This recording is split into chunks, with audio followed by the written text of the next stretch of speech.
What's up, y'all, and welcome to the first episode of 2021. Thank you all so much for being here.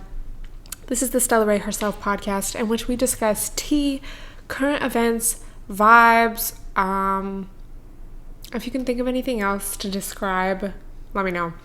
But don't forget to post this on your story. Take a screenshot, post it on your IG story, tweet it to me, whatever. I will retweet, repost. I love seeing who's listening, who's watching. And let me know in a comment if you're watching this on YouTube, I guess. I guess if you're watching on YouTube, you're watching on YouTube. But I would love to know, where you listen. Do you listen on Apple Music, Spotify? Do you like the visuals of the YouTube video? Let a bitch know. This was a couple weeks ago, I think, but I was looking at my podcast on Apple Music just to see, what it looked like. And, bitch, I have, I think almost 200 reviews, all giving me 5 stars. And, bitches went in on the reviews. So kind and nice and supportive, and I just really appreciate that. I remember seeing that a couple years ago, I think, but there was new reviews from 2020, and that's just super cool. So thank you guys so much for all the support. This is such a fun outlet for me, and I love just being able to discuss things to this community that we have. It is January, bitch, and I feel good. I feel a little overwhelmed because I went back home for the holidays and I stayed a little longer than I normally do, just because I was usually I come back before New Year's because I want to spend New Year's in LA, but I was like, why would I do that? I'm not going to go out anyway. So I stayed with my family, and it was really nice to have that extended relaxation time. But I got back 2 days ago, so these past couple days have just been catching up and planning, and I feel like I'm so behind on videos. So yeah, it's kind of a lot, but we're getting it done, and I feel like I just have that Capricorn season push, grind mode, bitch, getting me through. I just feel it's a lot. It's it's not, but it is. I don't know. We're getting it done though. So let me know how you feel. How was your New Year's? I've told y'all before, I'm not a really big holiday person, in general. And I'm thinking about New Year's specifically. I feel like holidays, not so much holidays where you hang out with your family, but holidays where you want to go out or go to a party or something. I feel like they're just always kind of lame. So I wasn't really feeling oh my god, I wish I could go to a party, but it's Corona. I was completely happy and content to just stay in the house with my family, and we had some champagne and just chilled. Did we watch a movie on New Year's? I feel like we had more of a celebration on New Year's Day. Oh, we got Mexican food. That was the one day that we ordered food. It was fun. But I've said that before. I just feel major holidays where everyone goes out, Halloween or 4th of July or I don't know, New Year's. It's just I don't like that. Don't get me wrong, I love having a lit time, but I feel there's such high expectations of those days, and so many people are out, and this is obviously before Corona. This is why I don't miss it. And shit's expensive. I remember last year, it was kind of lame. Obviously I had fun with my friends, but it was still just we went to this party. There was so many people. It was a house party because we didn't want to go to the club because they were girls have to pay too. All the promoters were posting on their IG stories we let you guys in for free every day out of the year. You guys should not complain that we are charging for tickets on New Year's. So we're that just sounds a lot. Let's just go to this house party. It's just too many people discussing you can't even walk through this house. That's just not a fun time to me. And I can just think of times, especially New Year or Halloween, I guess New Year's too, 4th of July, those are just the main ones where I'm always ugh. It's not I dread it, but part of me is just kind of this is kind of annoying. With all of that being said, I was very happy to just hang out with my family. And yeah, it's always weird when I come back. Let me know if you can relate, if you have moved out of where you grew up and travel back. I feel there's always almost a transition period when I come back to my apartment where I'm it's okay, I get some stuff done, but then it's kind of oh, I'm actually like alone. And I went to Target yesterday and I didn't feel like anxiety, but I just felt kind of like this, I'm like alone. Like there's no one, like no one's gonna be there when I get back. Like almost this like, oh, like I have to take care of everything by myself. And it's like weird because it's not like a loneliness and it's not like completely anxiety in my body, but it's just kind of like this weird like realization almost like, oh, we're back. We're alone. I love being alone, but it's like, oh, there's like no one. Like, I don't know. It's just different. Let me know if you can relate. I don't know if it's like I fall back into like, oh, I'm the child and my parents are like taking care of me and like driving me to the store when I'm there and like cooking dinner or whatever. And then it's like I go back to my adult life and it's like, I'm an adult. I forgot. Oops. I don't know. Let me know if you can relate. It's just interesting. I find every year the different kind of realizations I have when it comes to, I guess, going back home and like reflecting on my hometown and observing it and seeing how it's changed and how I view it differently, like with each year that I'm away from it. So yeah, interesting for sure. But I'm definitely excited for this year, regardless of the stress of these past couple days and just like getting reorganized and whatnot. I've said this before, probably in vlogs, but I know for sure in the podcast. I feel like even if we're on lockdown, I feel like I literally said this in the last episode, even if we're on lockdown or everything's closed or whatever, or I don't know where you live, here everything's closed, bitches be in Miami just with their sugar daddies going to clubs. Did you guys see that TikTok? I mean, it looked fun, but then it's like, bitch, in a pandemic? That's like so specific. Even if we still have this pandemic anxiety, even if maybe stuff's open where you live, I don't know. Couldn't be me. It's like we know that going into the year, so we can set our expectations low or just have different expectations. I have definitely seen a lot of posts like, don't feel bad if you don't want to make any resolutions or don't have any goals or don't want to like work on yourself or anything this year. And I think that's really true, but also, I don't know, a bitch like me, like I can't help but want to have realizations and like, let's reflect on the past year and see what we can do. Like, so, like I've said many a time over these past few months and podcast episodes, you know, there's a difference between setting resolutions or setting goals. Like, I want to travel to 86 new countries. Like, I want to like try more new things. It's like instead you could still have goals like if you want, but they could just be a little more realistic to the situation. Like, I want to take time to meditate every morning. I want to start playing this instrument again. I think I told y'all one of my kind of, not so much resolutions, but just kind of vibes or like things I want to be mindful of this year is like being more honest. And that means like setting more clear boundaries and not like trying to just be nice to not hurt someone's feelings. I don't know. That's something that, you know, we can do in a pandemic. Someone might ask you to go to a party and you feel kind of awkward to say no because it's like, this is your friend. You don't want to offend them or make it seem like you're lame. But then you're like, bitch, it's a pandemic. And you can practice being honest by saying, I'm not comfortable with that. So let me know if you are setting any resolutions or like if you're thinking about just like how you want this year to be different. Or maybe you're not at all, so let me know. But I feel like part of the issue last year, but it's like we had those first 2 months of the year, you know, we had New Year's and we had that like, oh my God, 2020 is going to be our year. And then it was like in March, shit went down. So now we're starting the year with like, okay, we're in this situation. Like hopefully we can, I don't want to say make the best of it because I feel like that sounds kind of ignorant or like, oh, it's just, we can be realistic. So let me know if you can relate, and I would love to hear, again, like what your vibes are, your goals, I don't know. Or even just how you feel about this year, if you agree, if you feel differently. I kind of feel like I don't know. I'm going to say this and then I'm going to explain because it sounds kind of like, bitch, what do you mean?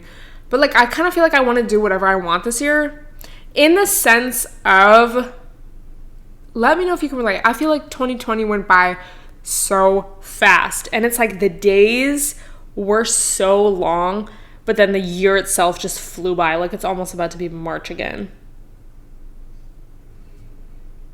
Like, bitch, I think I read that in the, what is it, the Happiness Project? Is that what it's called?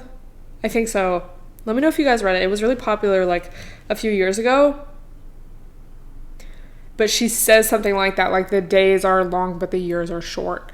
And I feel like, especially in a pandemic, bitch, like it's so true.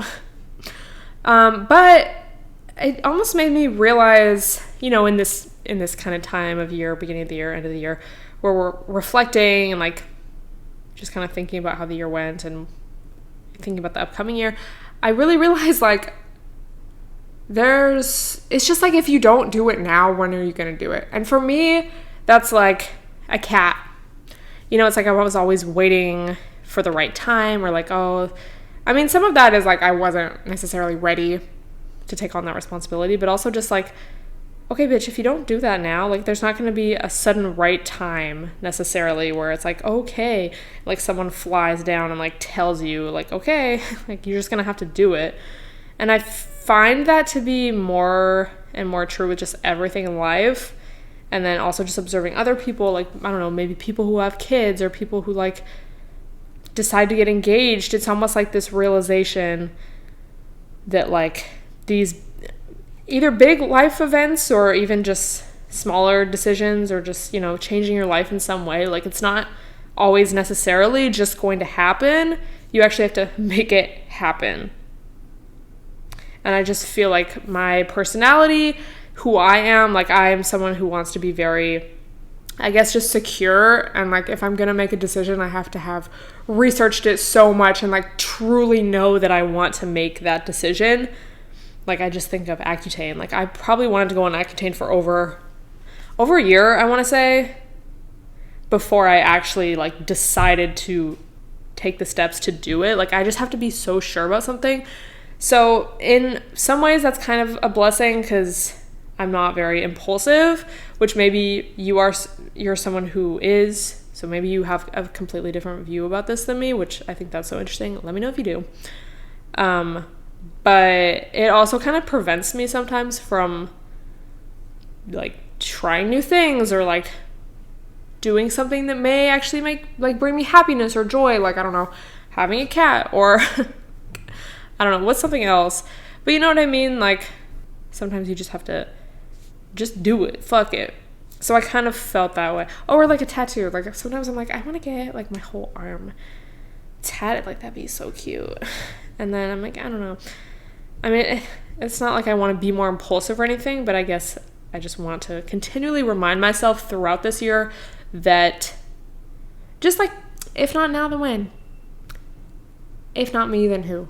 I don't know if you guys just heard that, but I swear to God, even without the mic, I can hear my neighbor's iPhone alarm go off.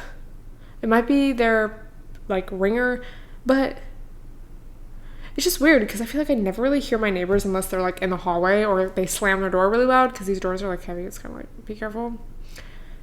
So it's like for me to hear your iPhone alarm, like am I making that up? Anyway, so yeah, I guess that's something also that I kind of want to think about this year because time is just going to go by no matter what. And then I was on IG on, I guess is it still called the Explore page? Who knows? They change it fucking every day.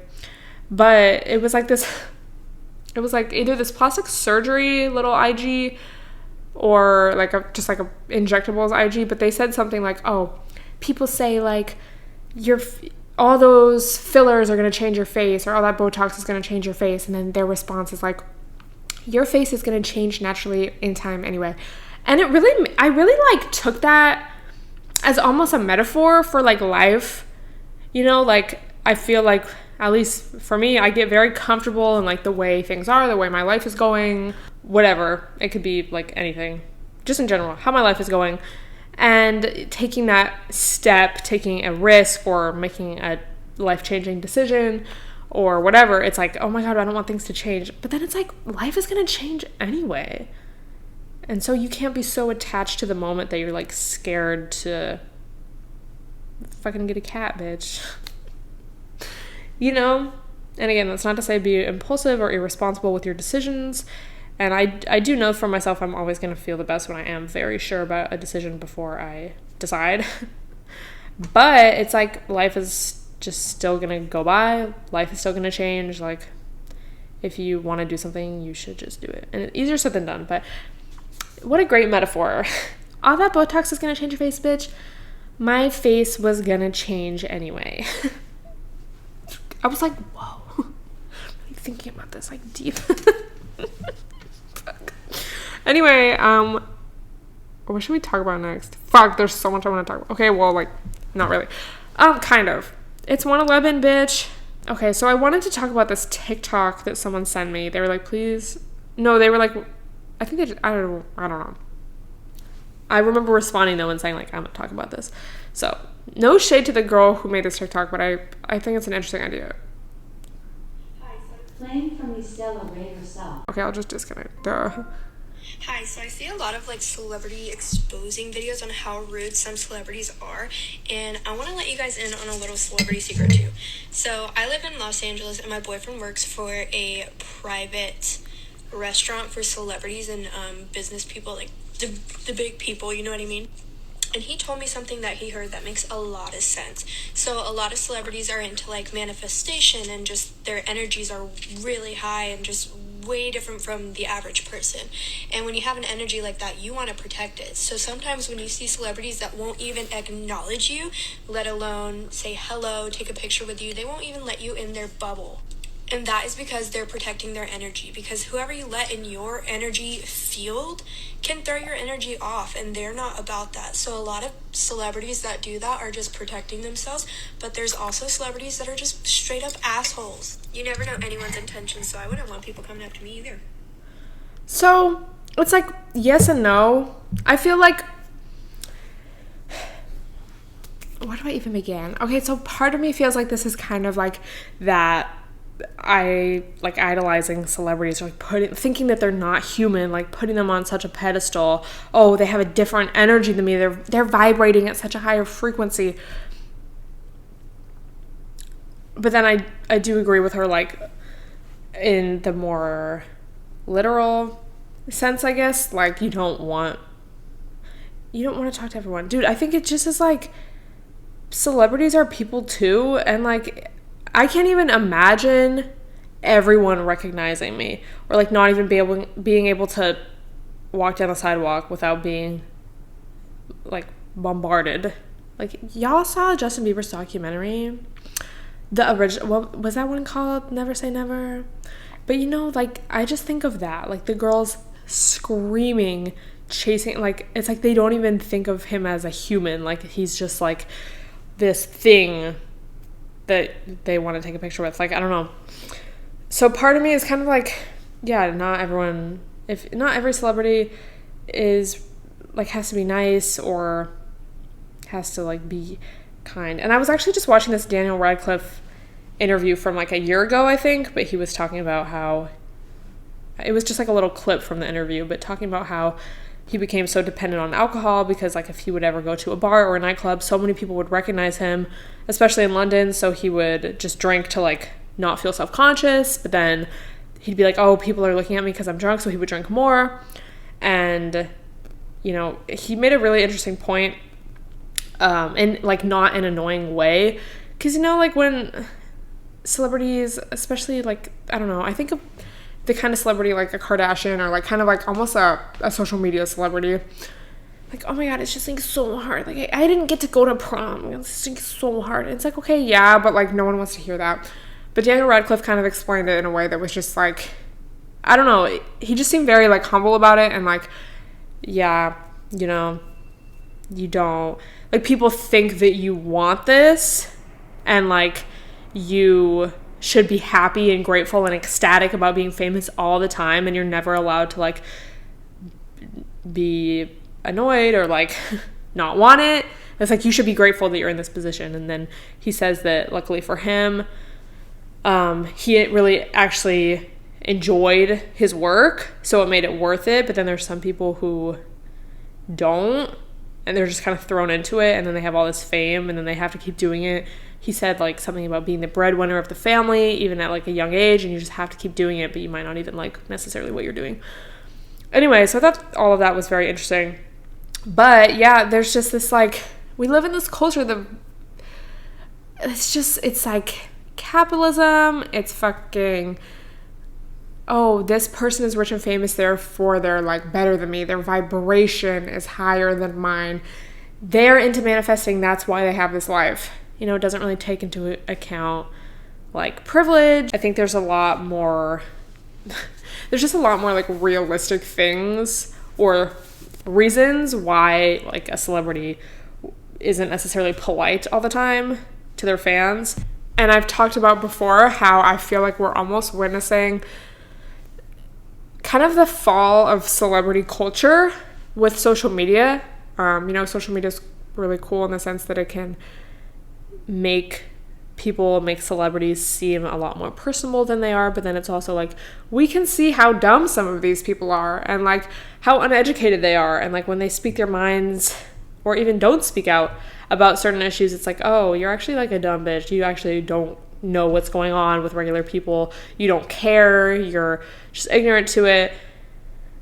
And I feel like with the internet and the access to all the information that we have, you know, a lot more people, especially Gen Z, you know, we're able to educate ourselves on a lot of different issues, and then we're able to recognize it when somebody such as a celebrity isn't getting it, and it's like, you just look dumb now.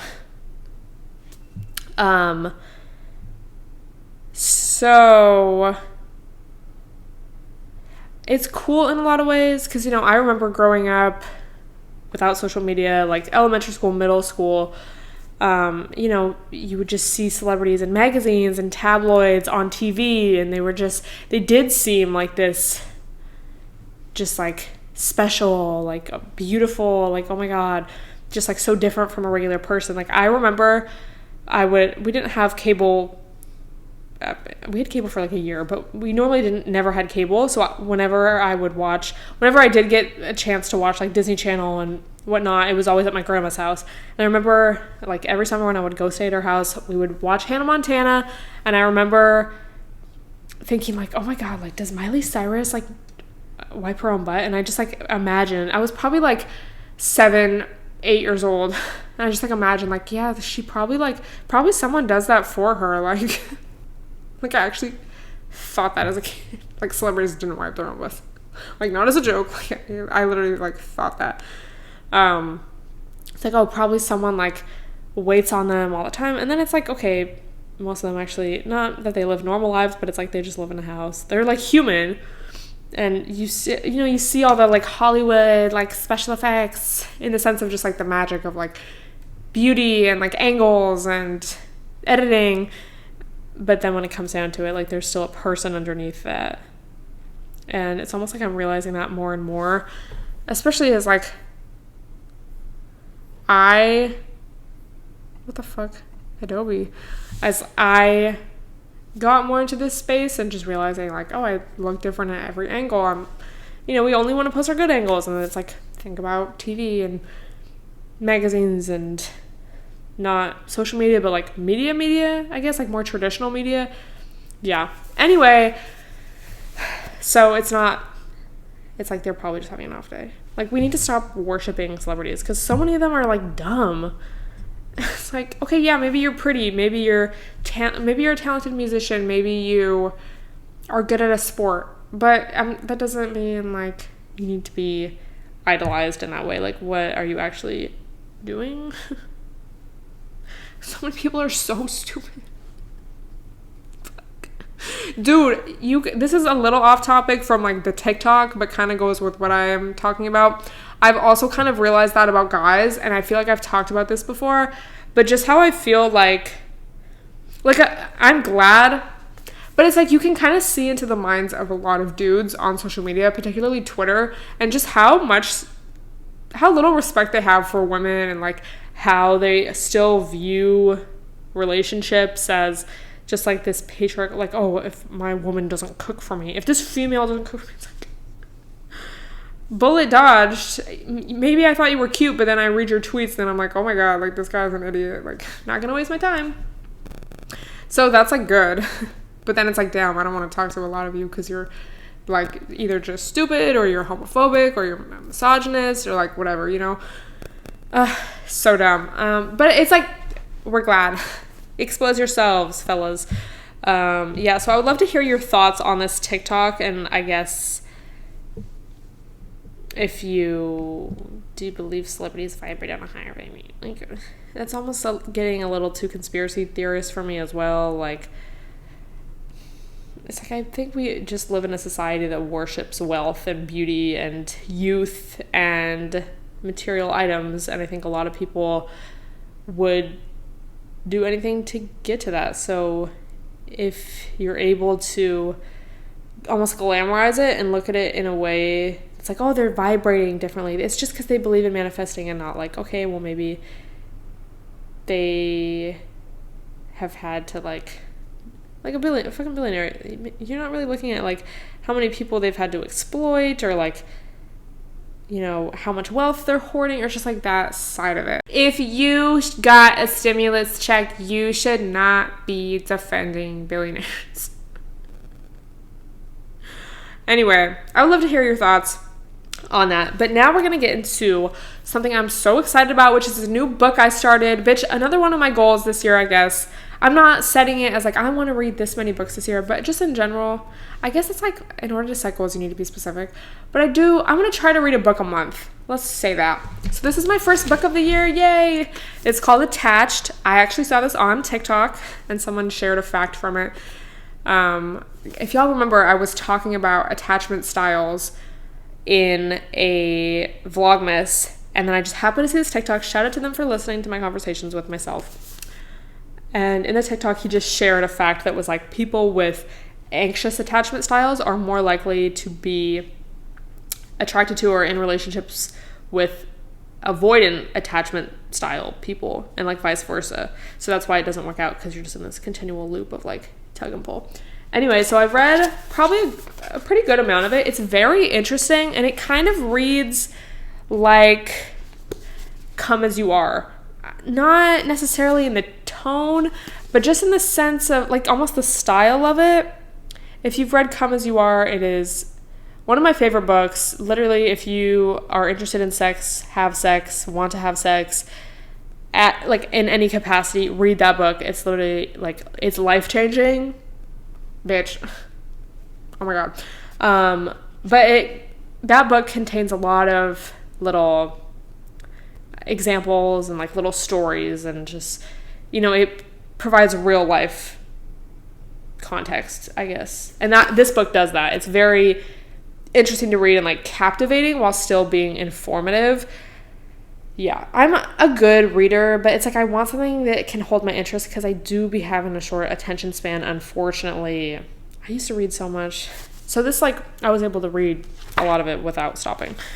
So we love that. And it's just so interesting. I was telling my mom about what I read so far, and it's like, I wish we had learned this shit in middle school, because so many issues that I've had in relationships or dealing with guys or whatever could have literally been solved within the first 2 chapters of reading this.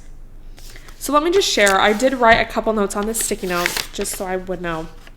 Okay, so basically, you probably already know this, but there are 3 attachment styles, and then you can kind of combine anxious and avoidant. But there's secure, anxious, and avoidant. And I'm sure you already know what that is, even just based on the names. But, you know, secure is the goal. Secure is like, you have trust in your partner, you're good. Anxious, I often worry that my partner will stop loving me. I fear that once they get to know the real me, they won't like who I am. You want to act out, you maybe want to make them jealous, like things like that. And then there's avoidant, which is, some examples are, I find that I bounce back quickly after a breakup. It's weird how I can just put someone out of my mind.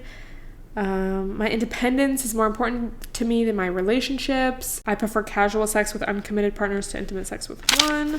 And then, you know, secure examples. I feel comfortable depending on my romantic partners. I'm generally satisfied with my relationships. I believe most people are honest and dependable. I think one of the main examples, well, let's just start with this. So they gave an example of this TV. Do I want to start with this? Whatever. We'll just go with it. This TV couple, I guess it was like a couples challenge TV show. And the girl always wanted to hold the guy's hand, like before they were about to do something. And he would always be like, like, no. Or, you know, he would just like kind of always want to be a little bit away from her. And like, it was like you could visibly see, at least in the book, that's what they say. And then they said that at the end, she was like giving an interview and she was like, you know, I wish I'd been a little less needy throughout the show. It was kind of embarrassing. And, you know, I feel like we either are taught or we believe that, I'm sure you even see the tweets all the time, like, I don't want to depend on anybody. My independence is the most important thing. Like, no one's going to be there for me but me. And bitch, I probably have tweeted something like that before. That's so embarrassing. Like, I have probably told myself that before. Like, I don't need anyone but me. In regards to, like, especially romantic relationships and whatnot. And sometimes that's a great way to, like, get over someone. It's like telling yourself that. But at almost like a biological level, it's like, it's normal to depend on somebody. It's actually kind of a paradox because they said dependency always exists, and it's a paradox because the more secure base that we have, if we're in a secure relationship with someone, the more comfortable we are going out into the world and like living our life, like our independent life.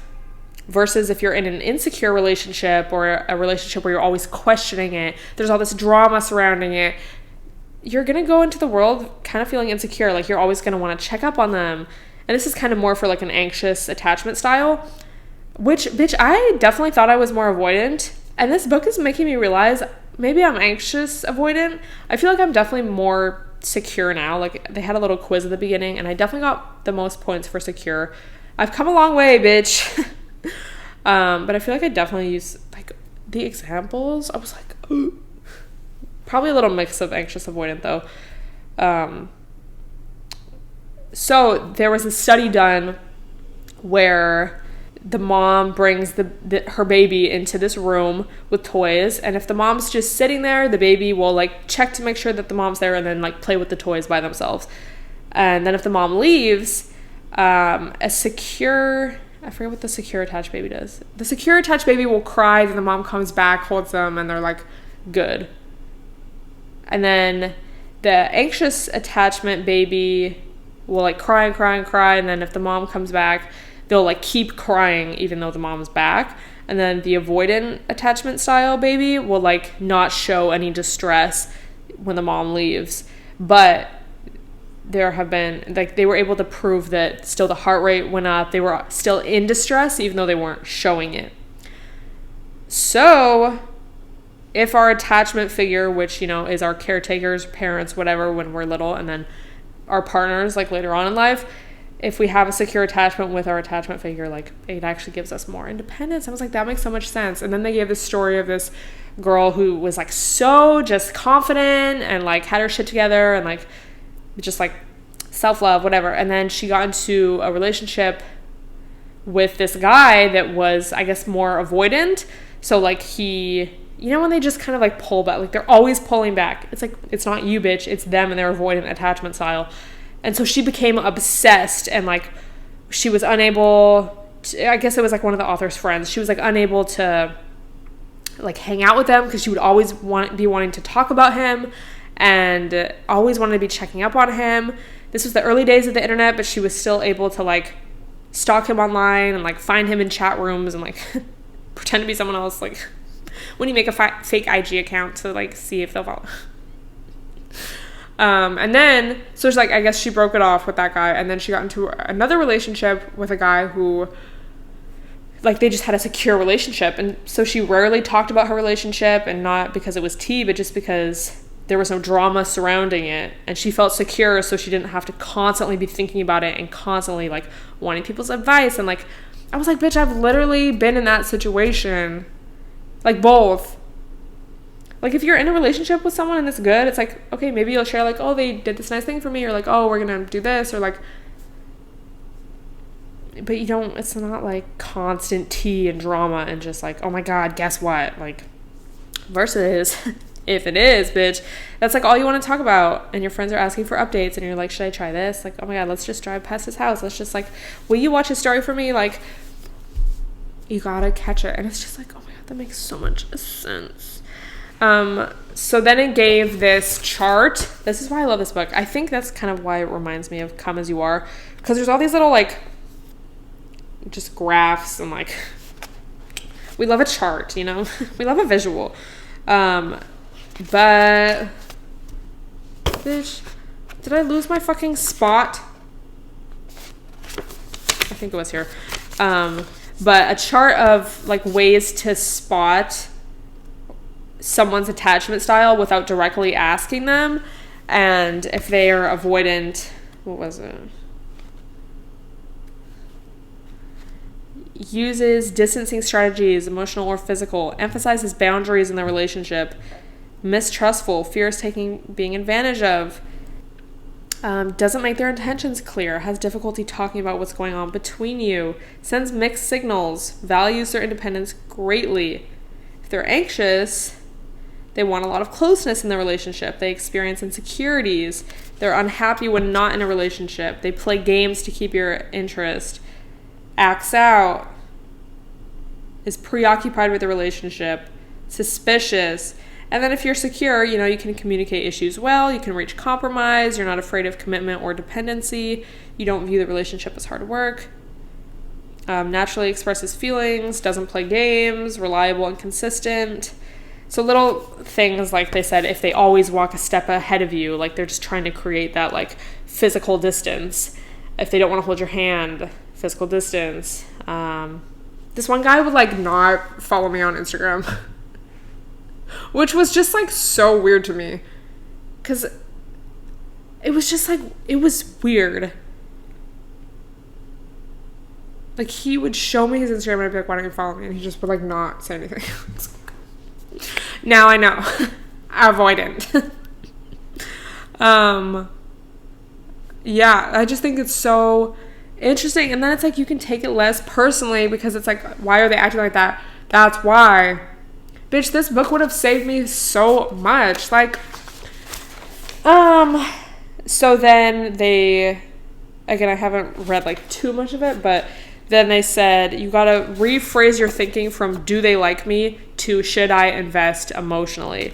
And that kind of goes with something that my mom always told me and tells me, like if I'm talking to someone new or dating someone or whatever, go on a first date, whatever. It's like, don't get yourself all caught up in like what they're thinking or feeling. It's like you have to go with what you're feeling. If you're constantly thinking about them, like obsessing over what they're doing, it's like, bitch, they're kind of making you feel it. Like you have to take obviously responsibility, but it's like, if it was a secure relationship, would you be doing that? Because then I can think of guys I've talked to that just made me feel very secure, and I just knew I didn't have to worry. Like you just feel it, you know? It's just like vibes don't lie. Like you can really just like feel it, and sometimes you're so caught up in it that you don't even realize like, oh, I'm caught up in it. Like I'm feeling obsessed. I'm feeling like I can't focus on anything else in my life, my other friendships, relationships. I can't like, just, this is all I want to talk about. This is all I want to think about. I want to make a fake IG to watch their story. Like, will you follow me on IG? No. Didn't even say no, just avoided the question. Avoided. So I'm really excited to continue reading, because again, like I've only read I probably read a third of it, and I feel like I've already learned so much, and like every page I was like shook. Because I was kind of like, okay, like I liked the TikTok about it. I was like, okay, let me try. But I was like, how much is there really to know? Because I kind of know about the attachment styles. But bitch, just like the examples that they give and the charts, like this is so helpful. And I cannot wait. I mean, I guess technically we can like date now, but it's like, no offense, I just don't, nothing's open. Like I don't want to have a walk date. I don't. Sorry. But I can't, so with that being said, I can't wait to like start dating and like go on dates again, because bitch, I have a lot more new information right now at this time in my life. Yeah. Okay, but then I saw this TikTok that I tweeted. We're changing this from the Stella Ray Herself podcast to the TikToks Stella Ray Wants to Talk About podcast. But this is the next book I'm going to read, an Alan Watts book, just kind of about the self-help, I don't know, fucking hole you can get into, and how it's kind of a trap and very ego-based because there's not like an end point. We're fine as we are. And I haven't read the book. I just saw the TikTok. You can watch the TikTok on my Twitter. I was kind of like, wow. So I can't wait to read that next. Another self-help, like about how to not be self-help. But then there's obviously stuff that like tools you can learn. I don't know, life's kind of pointless. It's like, what else is there to do? Like, people get so caught up in same, but like, oh, you can't, like, I think I said this before. It's like, if you are really just like secure in yourself and okay with just being, I feel like you can, okay, obviously to an extent, like, I'm not saying go like murder someone, but like, you can kind of do whatever you want, have any experience that you want, almost like without judgment. Like, I just always think of it as like, or I always think of the example of like, this girl I follow got under eye filler and people were like hating on her for that. And this was kind of a little more in the vegan days, like the 2016, you know, the vibes. Not saying vegans act like that, but you know, just like handbag, bicycle. It's like, oh, like, you preach that you love yourself and you are going to be a fake ass whore. And it's like, if you are truly like, okay, it's like, okay, bitch, get some under eye filler. Like, who cares? That doesn't mean you're less spiritual or like you don't love yourself or like, I don't know. I just feel like, you know, there's this idea, this almost like very ego-based idea of what spirituality looks like, or what it means to look. It's like, literally, it's all about the fucking appearance. And I remember really noticing that when I first moved to LA. This friend's mom is like so into spirituality. Oh, they're so spiritual. They have fucking $500 crystals in their house. And it's like, that doesn't necessarily mean, just because you can afford to buy the props, that doesn't mean that you are really like okay with just being. And it's like, I don't mean to say that, oh, the camera's gonna die. I don't mean to say that in like a judgmental way, but it's just like almost a reminder to myself, like, it doesn't have to look like anything. You don't have to like get all the, I don't know, I just always think of like those huge crystals that like rich people have in their mansions. It's like an entryway. You know what I'm talking about? Like, I just always think of that. Or like, oh, your huge like Buddha statue in your huge garden. Like, it's not about what it looks like. It's about like how you are. Like, someone could literally, you could look at them and be like, oh, they're just like some dirty scum. But then they could actually probably be more happy than you ever are. And like actually be truly living a like spiritual, authentic life. Or like, I think of the soul ties thing. Like, oh, every person you have sex with, you're going to be tied to forever. And then it's like, okay, you could have someone who has literally only had sex. You could have a virgin or someone who has literally had sex with one person.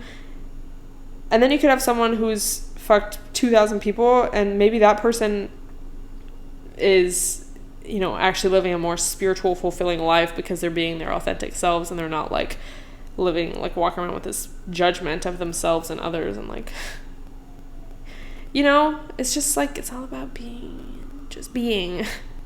And again, it's a lot easier said than done. And like, bitch, I still get caught up in the bullshit. Like, damn. And just like a lot of self-judgment and like, I don't know. But yeah. Let me know if you've ever thought about that. I'm really excited to read that book next because I feel like I will probably be shook by it. I've heard a lot about Alan Watts, but I don't think I've ever read one of his books. So I'm excited. Yeah. Anyway, so I think that's it. Thank you guys so much for listening. I'm so excited to continue these podcasts throughout the rest of the year. I'm actually going to go take some more IGs, feed my ego a little bit. You know. Fuck. But I would love to hear your thoughts on anything I discussed. I will link the attached book down below. So use that link because I think I get a percentage, and then, you know, help support the podcast, period. And I will talk to you guys next week. Bye, everyone.